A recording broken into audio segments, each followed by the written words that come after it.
And speaking about new sanctions imposed on North Korea, I want to bring in Bruce Klingner, former CIA Deputy Division Chief for Korea and now Heritage Foundation Senior Fellow for Northeast Asia.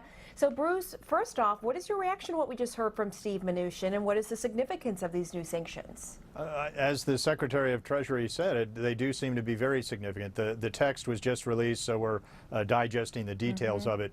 But I think what seems most striking is that previous executive orders and previous legislation seemed directed at targets that were where there was evidence of some wrongdoing. This executive order If you would just stand by, Bruce, we see the president meeting with Erdogan, of Turkey's president. Let's listen in. Great honor and privilege, because he's become a friend of mine, to introduce President Erdogan of Turkey. He's running a very difficult part of the world. He's involved very, very strongly, and frankly, he's getting very high marks. And he's also been working with the United States. We have a great friendship. As countries, I think we're right now as close as we have ever been. And a lot of that has to do with the personal relationship. So, President, thank you very much. It's a great honor to have you in the United States. Evet, Birleşmiş Milletler Genel Kurulu vesilesiyle bulunduğumuz Amerika'da değerli dostum Bant ile bugün bu heyetler arası ve ikili görüşmeyi gerçekleştirmek suretiyle inanıyorum ki gerek Amerika-Türkiye ilişkileri, gerekse bölgesel gelişmeler, dünyadaki diğer konuları ele alma fırsatını bulacağız. Ben de bu fırsatı yakaladığımız için kendime... Okay, we're listening to Turkey's President Erdogan meeting with President Trump at the UN General Assembly there in New York. And as soon as it goes back to President Trump, we will listen back in to that conversation happening right now. All right, let's go back in. A bilateral meeting as well, whereby we will be assessing the current relations between the United States and Turkey, as well as we will have the opportunity to discuss the recent regional developments as a whole. And I would like to once again thank you for this opportunity, and it's great to get together with you. Good. Well, thank you very much, Mr. President. We appreciate it.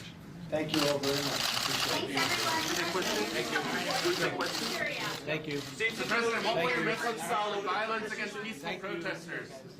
Mr. President, will you reconcile over the Kurdish issue, do you think? Thank you. Guys, we're heading out. Discussing many issues. Thank you. Mr. President, when's the last time you spoke with calm airport? Thank you. Thank you. Let's go. Thank you. Thank you. Thank you. All right, there you go. There was President Trump meeting with Turkey's President Erdogan. Tough to hear what was happening there at the end, but a lot is going on as that meeting was happening. You had Steve Mnuchin, the Treasury Secretary, announcing new sanctions imposed against North Korea. I want to go back to Bruce Klingner. We were just having a conversation, Bruce, about the significance of these new sanctions. What can you tell us? Well, they do seem to be significant. You know, as we're digesting the newly released text and you know, seeing the details of it, what I think is striking is that the previous executive orders and legislation focused on targets that where there was evidence of wrongdoing. This seems to be simply looking at targets that are conducting trade with North Korea. So during the past year or so, there's been a third track, in addition to the UN sanctions, U.S. sanctions, a third track where the U.S. and South Korea particularly are trying to influence North Korea's business partners away from engaging with Pyongyang, even if they weren't seen as engaging in anything illicit. So I think this executive order sort of codifies that effort of the past year or so. And of course, the big question is China. What does this do with our relationship with China? What is China's role in these new sanctions? He sort of hinted at that a little bit in his press conference. Well, many of us have been recommending the U.S. more fully enforce its laws against entities, North Korean, Chinese, and others that are misusing the U.S. financial system, violating U.S. laws. So I think the secondary sanction train was gathering speed, and my sense would be that Beijing's announcement today that all of their banks would stop dealing with North Korea was really a way of trying to avoid the U.S. imposing sanctions or imposing fines on Chinese banks. But that's a big step. Am I right that the fact that China's on board with that? It's a very big step, but I think we should be cynical and skeptical, because we've seen many times in the past decade where China has made very strong statements pledging to enforce laws, enforce resolutions, and then we saw that the implementation and the enforcement was fairly timid and sporadic. Yeah. So, First thing that comes to mind on that is the economic espionage that they said that they would that they would stop, and from what I'm told, that has not stopped. But back to North Korea, you heard Steve Mnuchin there say, when he was asked about why will this work when the past sanctions have failed, and he said, let me correct you on that, the past sanctions haven't failed. Is that right?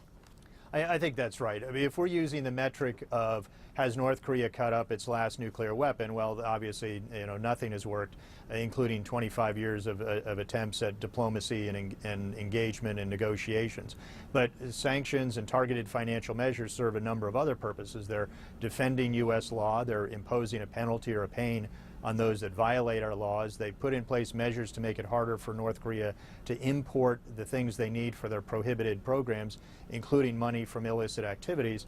It puts in place measures to make it harder for North Korea to proliferate. And then, in conjunction with all the other instruments of national power, we're trying to get North Korea to come back into compliance with its pledges during 8 previous agreements to either never build or to abandon nuclear weapons, as well as to come into compliance with the 9 or 10 UN resolutions.